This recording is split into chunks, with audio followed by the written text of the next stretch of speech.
Hi, have you got both a miter saw and a chop saw and need a place to store both or use both? Well, if you've got a stand like the Dewalt, mount them both together. Just make sure you line them up perfectly.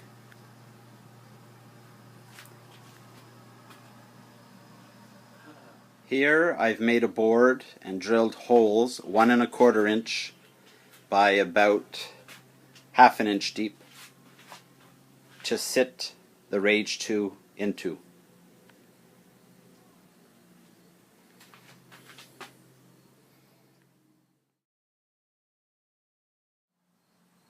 Use a multi-tool to cut out the channel. Quick and dirty, here's the result. This is not a piece of living room furniture, so I'm not really concerned about the edges. Once I spray painted a coat of matte black, it won't even show. Notice the green tape, that's the depth of cut. Roughly 10 or 12 millimeters, about ½ inch. Here it is with a coat of paint, ready to be mounted using M6 bolts from underneath.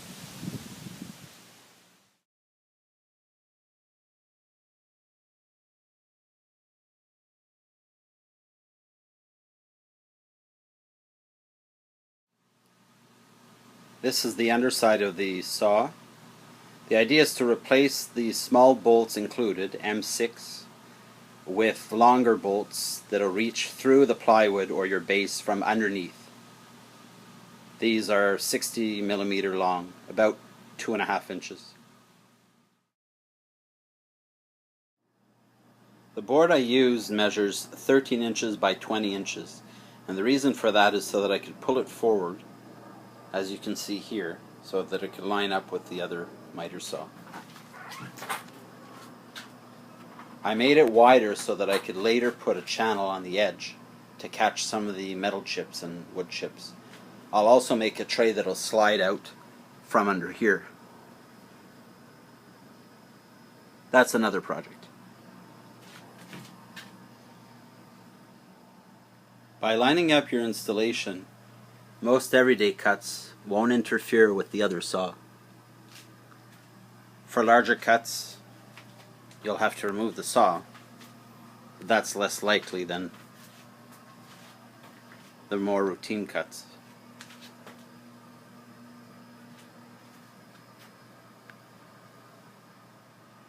Here are a few interesting considerations you might put towards your chop saw. One is tool storage. This chop saw, the Evolution Rage 2, comes with a tool to loosen the nut to adjust your angle.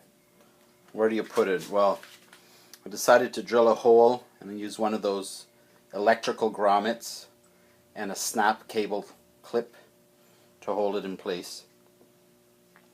I don't know where to put that bracket to hold tubing. It's nice to have it nearby. Got to think about that. Magnets are not the best idea because you're usually cutting metal, and as I put here, some rare earth magnets really do a good job of picking up the metal fragments.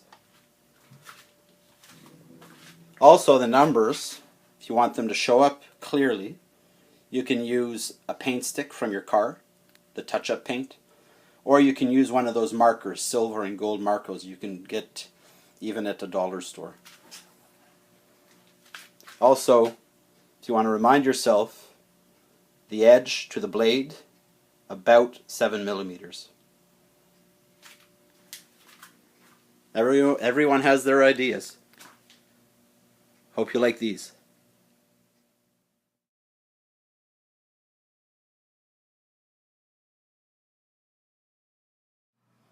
I was debating what I could use for the shield for the metal shards when I came across a few old desktop computer covers. Just the side metal plate of a typical tower computer. So I bashed it up, cut it up a bit, and made this tray and cover.